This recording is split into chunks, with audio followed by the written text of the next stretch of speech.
Pumasok naman si Vanessa matapos mag-12 ayon sa utos ng boss niya. May dala pa siyang 2 tasang kape. Nadatnan niya itong may kausap si Darren pero nakita naman siya nito at sinenyasan na maupo. Nang may baba naman ni Darren ang telepono, tumayo naman siya at nagtungo sa katapat na sofa na inupuan ni Vanessa. "Kape, sir, salamat, ngunit hindi na kailangan, aalis din naman ako after our short talk." "Ano po bang pag-uusapan natin? This is not related to work but..." "Miss Vanessa, please don't lure Cornelia's husband, your best friend's husband." Nagulat naman si Vanessa sa pahayag ng boss niya. Naalala naman niyang nagpunta si Darren sa bahay ng mga Heneres kahapon. Marahil ay alam na ni Darren ang lahat. Told me about you luring him. Na may nangyari sa inyo. Nalaman ko ang pinaggagawa mo sa kanya. At hindi ko kayang manahimik na lang dahil kaibigan ko si Amber. Nararapat lang na pagsabihan ko siya. Especially you. And about Cornelia, mabuti siyang tao. A good wife, a good mother and a good person. She's my wife's friend. She doesn't deserve this. Ayokong masaktan siya, hindi naman makaimik si Vanessa. Amber tried to not be tempted pero bigo pa rin siya dahil na rin sa pinaggagawa mo sa kanya. So please, Miss Vanessa, stop luring him, he's already married and has 2 kids, masisira ang pamilya nila. And, what kind of friend are you? A best friend, rather, I can't believe this. Stop betraying her, para sa kapakanan mo rin ito, you're committing a sin, and sa oras na malaman ko ulit na may ginawa ka na naman sa kaibigan ko. I know it's not related to work, pero I'm sorry, I'm going to fire you out of my company. Ingatan mo yan, tumayo na rin si Darren matapos niyang sabihin yun, at akmang aalis na ngunit muling nilinggan niya si Vanessa. Thank you for your time, I'm going now. Naiwan namang nakatulala si Vanessa sa loob. Sa hindi niya malamang dahilan, biglang tumulo ang mga luha niya at napahagulgol siya. Batid niyang tama si Darren, ang lahat ng mga sinabi nito, hindi na malaman ni Vanessa ang nararapat niyang gawin. Pagkatapos ng trabaho, napadpad si Cornelia sa isang bar. Hindi ito yung bar na malapit sa kondo ni Vanessa, ilang baso ng alak na ang kanyang nalagok at hindi pa siya gaanong nalalasing. Alas 11 na ng gabi, naparami na ng inom si Cornelia. Samantalang sa bahay naman nila ay kanina pa naghihintay si Amber. Kanina pa hindi mapakali si Amber. Tinatawagan niya si Cornelia pero naka-off ang cellphone nito. Nag-text din siya dito kung bakit hindi pa ito umuuwi. Umiiyak din sina Fiona at Morris kung kaya't buhat-buhat ni Manang Doris si Fiona. Dumating na kasi si Manang Doris. Baka naman natagalan lang siya doon, hindi ba't nangyari na ang ganito noon minsan kapag hindi pa nila nababalanse at kung may problema sa system nila? Ani Manang Doris, hindi na rin ito mapakali dahil kay William. Isa pa, hindi naman ginagabi ng ganito katagal si Cornelia sa trabaho. Pero nagpaalam naman siya noon kung matatagalan siya ng uwi. Manang, ngayon ay hindi, at saka, hindi ko maintindihan pero iba ang kutob ko. Puntahan mo na lang kaya sa bangko si Cornelia, Amber. Kinakabahan ako bigla sa sinabi mo. At saka, kanina pa umiiyak itong mga bata, aka hinahanap na ng mga ito ang ina nila. Sige, Manang, pupuntahan ko na lang siya. Kayo po muna ang bahala sa mga bata. Sige, ingat ka. Umalis na nga si Amber at mabilis na nag-drive patungong bangko kung saan nagtatrabaho ang asawang si Cornelia. Pero nang dumating siya rito ay sarado naman at patay na ang mga ilaw, senyales na wala ng tao rito. Nakita naman niya ang security guard na naglalakad sa labas. Kilala naman siya nito dahil asawa nga siya ng manager ng bangkong ito. Nandyan pa ba ang asawa ko? Nako, sir, kanina pa po umalis si ma'am. Mga anong oras siya umalis? Hindi ako sigurado, sir. Pero mga alas 9 yata yun. Sige. Maraming salamat. Han, nasan ka na ba? Si Cornelia naman ay lasing na. Nilapitan siya ng grupo ng kalalakihan. Isa rito si Delphine at nakita siya nitong tumungga ng boteng kalahati na ang laman. Hindi naman sigurado si Delphine kung si Cornelia nga ito kung kaya't tiningnan niya ito ng mabuti. Excuse me lang, mga pare, ha? Puntahan ko lang saglit yung kakilala ko. Sige, pare, hanapin mo lang kami. lumakad si Delphine papunta kay Cornelia habang iniisip niya kung bakit nandito si Cornelia sa isang bar at naglalasing ng mag-isa gayong hindi naman ito mahilig uminom. Cornelia, napahinto naman sa pagtungga ng bote si Cornelia nang marinig ang pagtawag sa kanya ng lalaking nasa harap niya. Delphine, ikaw pala yan. Dali, inom tayo. Gabing-gabi na. Bakit ka nandito? Ba't mag-isa ka lang? May problema ka ba? Tatanungin pa sana siya ni Delphine pero biglang bumagsak ang mukha niya sa table. Ihahatid na kita sa inyo Cornelia. Kinuha ang bag nito at hinawakan si Cornelia upang tumayo. Mamaya na sabi inom pa tayo, lasing ka na, iuuwi na kita sa ayaw at sa gusto mo. Pagewang-gewang naman ang kanilang paglalakad dahil sa kalasinggan ni Cornelia. Nang mahirapan ay pilit na pinasakay ni Delphine si Cornelia sa kanyang likod at binuhat ito. Wala namang nagawa si Cornelia at sumunod na lang kay Delphine. Kahit ang daming sinasabi ni Cornelia ay hindi naman maintindihan ni Delphine ang mga ito. Napadpad naman si Vanessa sa bar na ito nang malamang narito si Enrique. Kausap niya kanina ang isa sa mga kaibigan ni Inaik at sinabing sa bar na ito nagpunta si Enrique. Ngayon naman ay malapit nang pumasok si Vanessa sa bar nang biglang lumabas ang dalawang pamilyar na mukha. Nanlaki ang mga mata niya nang makitang si Cornelia ang babae. Napaatras siya at nagtago pero nakasilip siya ng kaunti sa 2 taong nakikita niya. Bakit nandito si Cornelia? At sino ang lalaking bumubuhat sa kanya? Pilit naman niyang inalala ang lalaki. Sandali, siya ba yung lalaki noong nasa labas ako ng restaurant habang nakatingin kina Amber at Cornelia? Yung lalaking lumapit sa akin noon, yung lalaking parang may gusto kay Cornelia. Kinuha naman niya ang cellphone at kinuna ng picture si Delphine na buhat-buhat si Cornelia. Sinend niya kay Amber through Messenger ang mga pictures na nakuha niya. Natanggap naman agad ito ni Amber, inopen niya ang message ni Vanessa sa kanya. Kinabahan naman siya nang makita ang pamilyar na mga mukha sa bawat picture. Mas lalo siyang nagulat nang i-zoom niya ang mga ito. Nanikip ang kanyang dibdib dahil magkasama sina Delphine at ang asawa niyang si Cornelia. Nakaramdam siya ng selos, kung paano nakakapit sa leeg ni Delphine si Cornelia. May natanggap ulit siyang message galing kay Vanessa at sinabi nito kung saang bar ito makikita. Dali-dali namang nag-drive si Amber patungo doon. Tahimik lamang na nagmamasid si Vanessa kina Delphine at Cornelia na ngayon ay nakalabas na ng tuluyan mula sa bar. Naririnig naman niya ang boses ng mga ito dahil malapit lamang siya. Cornelia, yes, boss. Nasaan na yung kotse mo? Tanong ni Delphine nang tuluyan na silang makalabas sa bar. I forgot. Aray naman. Kinilig man ng kaunti pero itinago na lamang niya iyon. Kung sana'y naging sila o kaya'y walang asawa si Cornelia, ituturing niya talaga itong parang girlfriend o aastang parang boyfriend nito. Kaya lang, hindi. Kung kaya't limitado lamang ang kanyang magagawa para rito.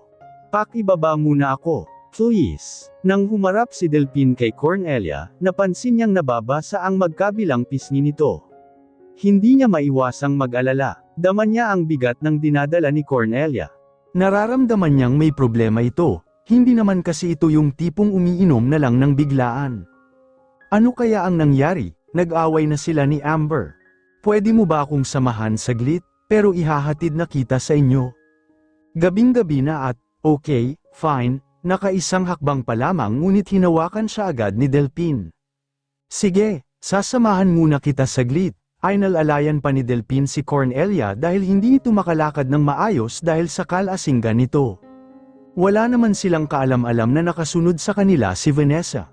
Ilang saglit lang, dumating na rin si Amber. Dali-dali itong bumaba ng kotse at hinanap si Cornelia. Akmang papasok sa bar nang tumunog ang kanyang cellphone. Hindi naka-register ang number ng nag-text pero alam ni Amber na si Vanessa ito. Nasa bench daw ang dalawa. Hinanap naman agad ni Amber kung nasaan ito. Nahagilap ng mga mata niya ang pamilyar na likod ng babaeng nasa likod ng isang puno. Napagtanto niyang si Vanessa ito. Nagtaka naman siya kung bakit naroon si Vanessa kung kaya't sinundan niya kung saan ito nakatingin. At doon niya lamang nakita ang hinahanap na asawa na ngayon ay may kasamang lalaki. Nakita naman agad siya ni Vanessa nang lumingon-lingon ito kung kaya't sinenyasan siya nitong lumapit dito. Naguguluhan man ngunit lumapit naman siya kay Vanessa. Pakinggan mo muna ang usapan nila, ani Vanessa sa mahinang boses. Tiningnan lamang siya ng masama ni Amber saka binaling ng huli ang tingin sa 2 taong magkausap ngayon sa bench. Sabihin mo na kasi, hindi ba't magkaibigan na tayo? Feel free to say what you feel. I'm willing to listen. Ayaw kasi nitong sabihin sa kanya kung bakit ito naglasing at umiiyak. Nanatili lamang itong nakayuko at umiiyak.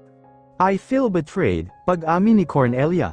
Namilog naman ang mga mata ni na Amber at Vanessa sa sinabi ni Cornelia kay Delphine, napakuyom ng 2 kamao si Amber habang matalim ang tingin kay Vanessa, si Vanessa naman ay napalunok lamang ngunit hindi masyadong naaapektuhan. Labis ang kanyang kaba at takot sa ano pang sasabihin ng asawa niya sa lalaking kasama nito. Siya ang asawa ni Cornelia pero sa ibang lalaki ito nakapagsabi ng problema, sa bagay, paano ito masasabi sa kanya kung siya mismo ang dahilan kung bakit ito nasasaktan ngayon? Kita naman ni Vanessa kung paano tingnan ni Amber sina Delphine at Cornelia, maliban sa takot at kabang nararamdaman ni Amber, batid ni Vanessa na nagseselos si Amber sa dalawa. Sobrang gulat naman ang reaksyon ni Delphine. Anong ibig mong sabihin, Cornelia? My best friend betrayed me, so as my husband, they betrayed me, Delphine. They both betrayed me. Galit, sakit, awa sa sarili ang pagkakasabi ni Cornelia niyon. Mas lalo namang nagulat si Delphine, nais niyang hindi maniwala sa sinasabi ni Cornelia sa kanya pero alam niyang nagsasabi ito ng totoo, hindi naman ito magkakaganito kung walang katotohanan ang ibinunyag nito. Tila tuod naman ang 2 taksil na nakikinig at nagmamasid kina Delphine at Cornelia ngayon. No, this can't be happening. Unti-unting lumuha sa kadahilanang nalaman na pala ng asawa niyang si Cornelia ang lahat. Tama nga ang kutob niya noong araw na naroon si Darren sa kanilang bahay at biglang dumating si Cornelia. Narinig nga nito ang kanilang pag-uusap. Nakatayo lamang si Vanessa sa kinatatayuan nito. Nasa isip nitong baka ito na ang dulo ng kanilang pagkakaibigan ni Cornelia. Paano nangyari yun? How did you know that? At saka, alam na ba ng asawa mo na alam mo na ang nangyari? I heard them talking, Darren and Amber talked about it and narinig ko ang lahat pagdating ko sa bahay. I don't know if alam na ni Amber na alam ko na ang lahat. Ano na ang gagawin mo ngayon? I'm sure everything will turn out in a different way. Hindi na magiging katulad ng dati ang relasyon nyo, now that you've found out already. I don't know. I just don't know. I want to do something pero baka masira ang pamilya namin. Paano na lang ang mga anak namin? Tell me, Delphine, what did I do to deserve this? Ha? Tell me. Napahagulgol si Cornelia habang sinusuntok ng mahina ang dibdib ni Delphine. Haplos-haplos naman ni Delphine ang likod ni Cornelia. Bigla namang sumagi sa isip niya ang mukha ng isang babaeng pamilyar sa kanya. Naalala niyang may nakita siyang babae noon sa labas ng isang restaurant. Nakatingin ito sa mag-asawang Henrez. Hindi kaya ang babaeng yon ang tinutukoy ni Cornelia? Hindi niya akalaing tinuloy nga ng babaeng yon ang pagsira sa relasyon ng mag-asawa, best friend pa talaga ni Cornelia ang nasabing babae. Pasensya ka na, Delphine, ha? Ang OA ko, batid naman ni Delphine na sa likod ng ngiting yun ni Cornelia ay nagkukubli ang sakit. Bilib din siya sa babaeng gusto niya, nasasaktan na nga, nagagawa pang ngumiti. Halika na, ihahatid na kita sa inyo, hindi ka makakapag-drive dahil lasing ka. Thank you, pagkuwan ay tumayo na silang dalawa, ngunit nagulat na lamang si Delphine nang makita niya sina Vanessa at Amber na magkasama sa isang puno at nakatingin sa kanilang dalawa ni Cornelia. Napatingin ulit si Delphine kay Cornelia. Kinabahan siya dahil baka makita ni Cornelia na magkasama ang 2 taksil at mas lalo pa itong masaktan, akmang kikilos na si Delphine ngunit huli na ang lahat, napalingon na si Cornelia sa tinitingnan ni Delphine. Wala na siyang nagawa, huli na ang lahat, nakita na ni Cornelia sina Amber at Vanessa. Nagtama ang mga mata ni na Cornelia, Vanessa at Amber. Nababalisa si Amber at hindi alam ang gagawin. Hon, it's not what you're. Hindi na natapos ni Amber ang sasabihin ng ibalik ni Cornelia ang tingin kay Delphine. Pwede mo na ba akong ihatid? Matulin namang tumango si Delphine habang sumulyap sa huling pagkakataon kina Amber at Vanessa. Nakumpirma niyang ang babaeng nakita niya noon ay ang babaeng ang nakikita niya ngayon. Nalalaya ni Delphine si Cornelia dahil muntik na itong matamba, bukod sa hindi ito makalakad ng maayos dahil sa kalasinggan, mas nanggatag pa ang mga paa nito dahilan para lalong hindi makalakad ng maayos dulot ng sakit na nararamdaman. Nasasaktan din si Delphine na makitang nagkakaganito si Cornelia, galit naman siya ngayon para kay Amber. Tinulak ni Amber si Delphine dahilan para tumama ang likod nito sa kotse ni Cornelia. Agad namang niyakap ni Amber si Cornelia. "Han, patawarin mo ako, please." Pilit na itinulak ni Cornelia si Amber palayo kaya napabitaw ito sa pagyakap sa kanya. Pinunasan naman ni Amber ang kanyang mga luha pero tinabig din niya ang mga kamay nito. "Han, please. I can explain. Just listen." Hindi na natapos ni Amber ang sasabihin nang biglang dumampi sa kaliwang pisngi niya ang isang malakas na sampal mula sa palad ng asawa niyang si Cornelia. Sa lakas niyon ay napabuling pa ang mukha niya sa gawing kanan. "Ano pang e-explain mo sakin, Amber, na kesyo aksidente lang ang nangyari, na hindi mo sinasadya?" Lumapit naman si Vanessa sa kanila. "Cornelia." Mas malakas na sampal naman ang natanggap ni Vanessa mula sa kamay ni Cornelia nang mapalingon ito sa kanya. Hindi niya nailagan ang mabilis na galaw na yun, sa sobrang lakas niyon ay napadaing si Vanessa. Kung namumula ang pisngi ni Amber, mas namumula ang mukha niya. "Kaya pala panay ang punta mo sa bahay namin, ano? Ang asawa ko pala ang pantirya mo. Inakit mo na pala siya. Malandi ka talagang babae ka. Ano, are you happy now? Masaya ka na dahil nagtagumpay ka sa pang-aakit mo sa kanya. Na nasira mo ang relasyon namin. Masaya ka na dahil may nangyari sa'yo ng asawa ko. Ano, nasarapan ka ba?" Inawat naman ni Amber si Cornelia dahil malakas ang boses nito at baka mapunta sa kanila ang atensyon ng mga taong dumadaan. "Han." "Oo, Cornelia, nasarapan ako ng sobra. He felt so good inside me and sa tingin ko, nasarapan din naman ang asawa mo, hindi ba, Amber?" Napakuyom naman ng mga kamao si Cornelia sa sinabi ni Vanessa, mas lalo pa siyang napupuot dito at nasasaktan dahil nagawa pa nitong umisi. "Shut up, Vanessa." Si Delphine naman ay parang tuod na hindi makapagsalita at hindi makagalaw, hindi siya makapaniwala sa nasasaksihan niya sa mga sandaling ito. "Ang gaga mo kasi masyado ka kasing mabait kaya ang dali-dali mong. Walang hiya ka talaga." Muling sinampal ni Cornelia si Vanessa sa kabilang pisngi, pagkatapos ay sinabunutan ang kaibigan. "Napakawalang kwenta mong kaibigan, ahas ka, taksil ka, malandi ka, kediri ka."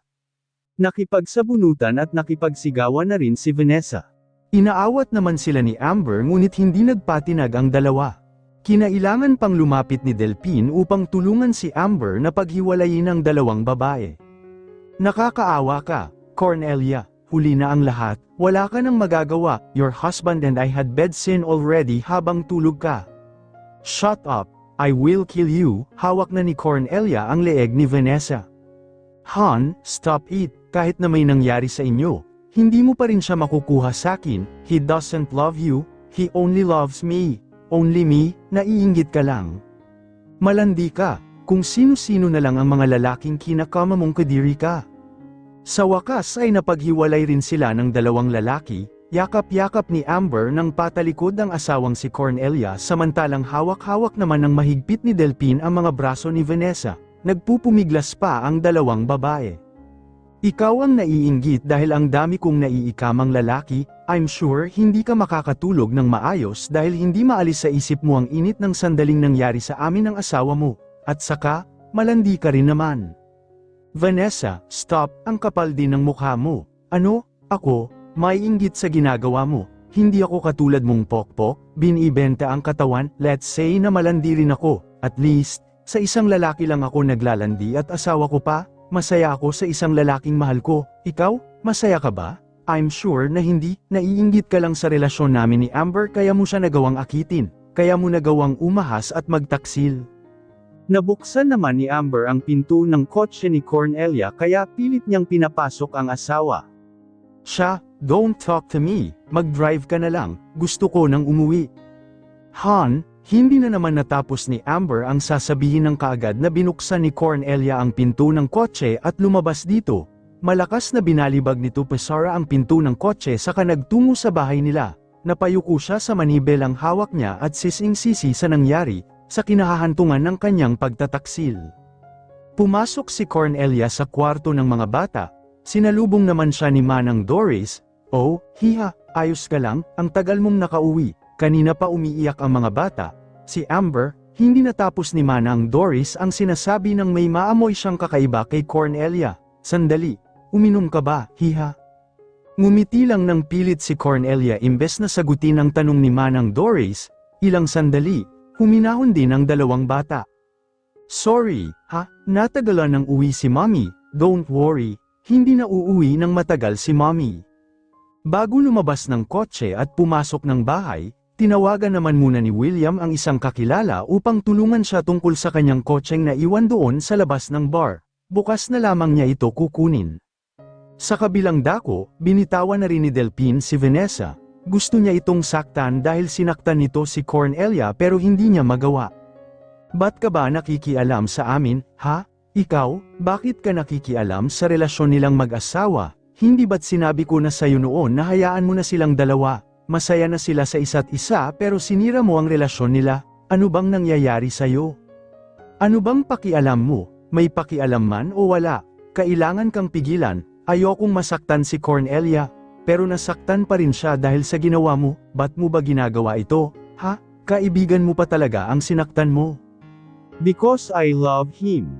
I want him. Lahat ng gusto ko, nakukuha ko. Gusto ko si Amber. Hindi pwede yun. May asawa na siya. May mga anak na siya. Bawal yun, Vanessa. Mali yun. Baliw ka ba talagang babae ka? Anong pag-iisip bang meron ka, ha? Oo na. Nababaliw na ako. Nagsasayang ka lang ng oras sa kanya, tol. Sabay namang napalingon sina Vanessa at Delphine sa lalaking nagsalita. Nagulat si